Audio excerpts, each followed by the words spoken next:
Fala, torcedor vascaíno. O Vasco jogou ontem e empatou em 1-1 contra o Juventude em São Januário às 21 horas. Empate frustrante, né? Mas vamos comentar um pouquinho sobre a partida, falar algumas estatísticas, o que eu achei dando a minha opinião. Você pode deixar sua opinião nos comentários também, que é muito importante. Vou estar sempre deixando a curtida e comentar também um pouquinho da minha opinião por cima da sua. Então é mais ou menos isso. Você que está chegando no nosso canal agora, primeiramente, não me conhece, o meu nome é João. Você está no canal Sentimento Vascaíno. Antes, peço o like, a sua inscrição nesse vídeo também, que é muito importante, e o seu compartilhamento também no nosso conteúdo, que é importantíssimo. Beleza? Vamos comentar um pouquinho sobre a partida, né? Que empate amargo, que empate horroroso, né? Um time do Vasco perdido dentro de campo, sem criação nenhuma. Um time que não sabia realmente o que fazer dentro de campo, né?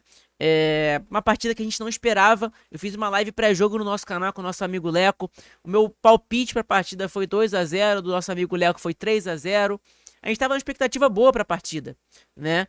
Mas infelizmente não foi o que a gente esperava. Foi uma partida apática do Vasco, em que o Vasco estava sem criação nenhuma. O Vasco tentou algumas vezes, obviamente os jogadores sempre estão se esforçando, mas bate na limitação, né, do nosso elenco. E a gente viu realmente nesse jogo. Cara, vamos lá. Empate, um jogo em que a gente começou muito mal. Normalmente o time da casa pressiona nos 15 primeiros minutos, né? Não foi o que o Vasco fez. O Vasco acabou tomando o gol do Juventude. O Vasco não conseguiu ficar com a bola no primeiro tempo ali no início. E, consequentemente, tomou o gol do Juventude com uma falha grotesca, falei até errado, do Maicon e do Sforza, né? O Maicon a gente já sabe que é um jogador que, antes de vir um Léo, que a gente estava criticando recentemente o Léo, e a gente critica bastante, o Maicon a gente pedia a saída do Maicon também, né? Porque é um jogador limitado, a gente sabe disso. Mas ele tem seus pontos fortes ali, que é na bola aérea, e não sei o que, a gente acabou abafando essa situação do Maicon. Mas o Maicon é um jogador limitado, né? E infelizmente, cara, vai ficar até o resto da temporada como titular, porque não tem outro. Se você tirar o Maicon, você vai colocar quem? O Léo Pelé? Você vai colocar o Rojas, que são piores que ele? Então não tem como. Mas é um jogador lento, é um jogador em que o jogador do Juventude acabou bagunçando ele ali. E o Sforza tentando dar um suporte pro Maicon não conseguiu, porque o Sforza é fraco na marcação, é um jogador horroroso. Eu não gosto realmente do jogador Sforza, eu sou um crítico do Sforza, ele pode calar minha boca daqui a um tempo também, pode, e se Deus quiser vai calar com a camisa do Vasco, mas eu sou um crítico do Sforza, pra mim é um jogador completamente limitado, o ponto forte dele a gente sabe que não é a marcação, e eu sei disso, mas hoje em dia no futebol brasileiro, no futebol mundial, você precisa de ter dois volantes que têm intensidade. O Sforza não é esse jogador que tem essa intensidade. Você vê o próprio Botafogo, nosso rival aqui do nosso lado. Lá em primeiro colocado tem dois volantes que são jogadores intensos, que estão participando em todo lugar do campo, que é o Gregory e o Marlon Freitas, né? A gente sabe que o ponto principal do Sforza é os passes dele, né? Mas ontem tudo que ele tentou, ele errou. Tudo que ele tentou, ele errou. Primeiro gol do Juventude, que o Juventude fez na gente no primeiro tempo, no início. Foi falha do Sforza, tentando ajudar o Maicon ali, cara. Um puxãozinho que ele tentou ali, de mocinha. E mais nada, além disso.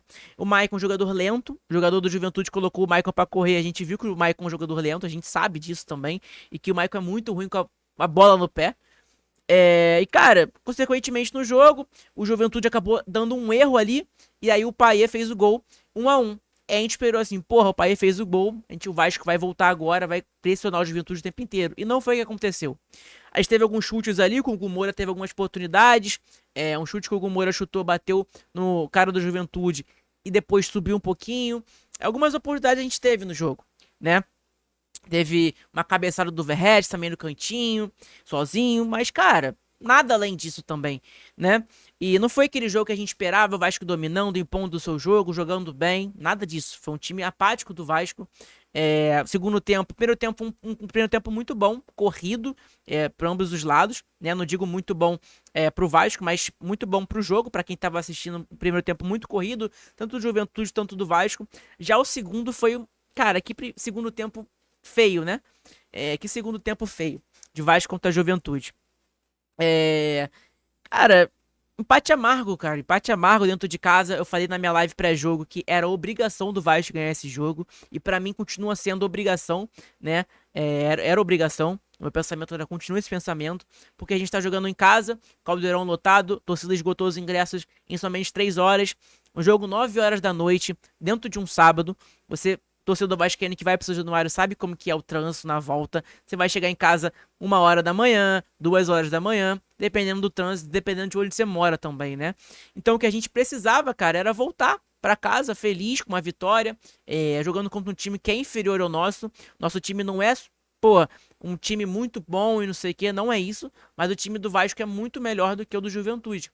O Juventude ano passado tava jogando a Série B. Hoje em dia tá jogando a Série A e tentando permanecer para o ano que vem, para tentar reforçar esse elenco, né? Porque você vai ter mais dinheiro, mais condição financeira, se manter um pouquinho na Série A ajuda muito. Então é mais ou menos isso, cara. Pô, minha opinião não tem muito o que falar. É uma partida apática do Vasco, em que, obviamente, tem alguns jogadores que jogaram muito bem. O próprio João Vitor, cara, o meu pensamento, como que o Rafael Paiva ainda insistia no Léo Pelé, né? É o meu questionamento que eu faço pro Rafael Paiva, fiz um vídeo também sobre isso. Como que o Léo Pelé era titular e o João Vitor não? Olha a partida que o João Vitor fez. Não foi aquela partida monstruosa, nada do tipo, mas foi um jogador muito seguro, né? João Vitor jogou muito bem, Hugo Moura tentou o jogo inteiro também. Acho que só, cara. Acho que não tem outro ali que, além desses dois, o Léo Jardim, obviamente, um baita de um goleiro. Sempre que a gente precisa do Léo Jardim, ele tá sempre salvando a gente, né? E é mais ou menos isso. Acho que os melhores da partida aí do time do Vasco foram esses: Hugo Moura, Léo Jardim e João Vitor, né? Acho que no ataque o Verratti não foi tão bem nesse jogo. O Maxime foi um jogador ok, não foi horroroso, mas foi um jogador ok, né? O Payet fez o gol, mas não fez mais nada. Foi um pouquinho mais participativo do que os outros jogos, mas não é aquele jogador que a gente espera ainda dentro de campo, né? Cara, é mais ou menos isso. Segundo tempo, a gente acabou tendo aquele jogador expulso que eu falei, a partida horrorosa do Sforza. Um jogador que, pra mim, eu sou crítico do Sforza, sendo bem sério pra vocês, sou crítico do Sforza e admito isso. Mas vocês viram, né, como a partida do Sforza foi horrorosa. E não é só essa partida, gente. Não sei se vocês lembram contra o Vitória, mas o Sforza não jogou nada. O Sforza fez uma partida horrorosa contra o Vitória. Só que, obviamente, apagou a atuação dele com o gol do João Vitor lá contra o Vitória. O Vasco em si fez uma atuação horrorosa, né? E junto o Sforza tava lá. E, cara, eu não consigo. O Sforza não me desce, tá? O Sforza não me desce. Pra mim é um jogador limitado. É um jogador que é novo, tem muita coisa pra evoluir ainda. Se Deus quiser, vai evoluir dentro do Vasco. Mas atualmente, cara, não dá pra ele ser titular da equipe do Vasco hoje em dia. Mas é o questionamento que eu faço, né? Não tinha Matheus Carvalho, tava suspenso, jogou o Sforza. E aí, o Sforza jogou mal pra caramba, errou tudo que ele tentou. A marcação dele fofa também. E aí, você tira o Sforza vaiado completamente pela torcida. E aí, na beirada de campo, você coloca o Souza, que pediu aplauso pra torcida do Vasco, pra apoiar o jogador. E aí, o Souza entra, joga 5, 10, 6 minutos, 7 minutos. Acaba dando uma tesoura do jogador do Juventude. Cara, bizarro, né? É bizarro. Um jogador que era pra ser um reforço nosso. Alex Teixeira no banco, não entra de novo. Souza entra, só faz merda. Cara, ele saiu, vocês viram como ele saiu? Correndo lá, queria nem lá pra lugar nenhum. Sabia que a gente ia criticar ele. E não tem como não criticar, gente. Ele falava pra caramba dos podcasts que ele seria titular em qualquer time do Vasco. E não sei o que. E comandaria o meio campo, o volante ali como volante, não sei o que. Cara, cadê o Souza que ele falava tanto nos podcasts? Né? Só tinha gogó pra falar e dentro de campo não tá representando nada. Hoje em dia ele é reserva do Matheus Carvalho, do Sforza. Ele é a terceira opção de volante do Vasco. Então, cara, é inacreditável, né? Você tira o Sforza, que é um jogador horroroso, na minha opinião. Você coloca o outro jogador que é aposentado, né? Que é o Souza. Então, meu irmão, fica difícil, né? Fica complicado. Espero que logo o Jair volte, o Paulinho volte também, se Deus quiser, pra ajudar esse time, né? Agora, vamos esquecer esse jogo agora apático. E lembrando também, 6 jogos sem Vasco vencer, tá? A gente empatou contra o Flamengo, a gente perdeu contra o Atlético Paranaense, mas classificou, tá? A gente perdeu pro Palmeiras, a gente, que eu tô lembrando aqui, perdeu pro Palmeiras, empatou com o Flamengo, perdeu pro Atlético Paranaense, perdeu pro Atlético Paranaense, Atlético Paranaense, Atlético Mineiro. Cara, muitos jogos aí, né? É complicado de verdade. E aí a tabela do Brasileiro ficou assim, ó. Depois desse final dessa 29ª rodada, agora vamos pra 30ª rodada. Daqui a pouco tá acabando o Campeonato Brasileiro. Próximo do jogo do Vasco é contra o São Paulo, dia 16/10, a quarta-feira, né? Às 9h45, tá? Então tá aqui, ó, classificação, o Vasco subiu uma posição, pelo menos, foi pra nono, né? Não sei se ele subiu ou continuou na mesma posição, mas foi pra nono e colocado com 37 pontos. O Vasco tem um jogo a menos ainda, só que o Galo que tá atrás dele com 37 tá com 27 jogos, então tem 2 jogos a menos que o Vasco, né? Cara, pensar lá embaixo, tem pessoal que fala assim, nossa, os times lá de baixo estão pontuando e não sei o que, mas se você for parar pra analisar aqui, gente, o Vitória tá com 29 pontos. Tá na zona de rebaixamento e com 29 jogos. O Vasco tá com 28 jogos. Tem um jogo a menos dentro de casa contra o Cuiabá, que falta o jogo. Né, que inclusive ganhou o jogo de ontem também contra o São Paulo, que é o nosso próximo adversário, tá bom? E lembrando também, São Paulo não vai jogar no Morumbi, vai jogar lá no Brinco de Ouro, que é o estádio do Guarani, tá bom? Então, cara, é importante esse jogo pra gente, importante pra temporada do Vasco, importante pra gente engatinhar pra semi da Copa do Brasil, e espero que o Vasco consiga desempenhar o futebol dentro de campo que a gente espera, né? Porque da Copa do Brasil semifinal a gente vai ter que impor o nosso futebol dentro de campo, com apoio, obviamente, da nossa torcida, né? Que provavelmente vai lotar completamente o estádio. É mais ou menos isso, gente. Acho que não tem muita coisa pra comentar além disso no vídeo de hoje.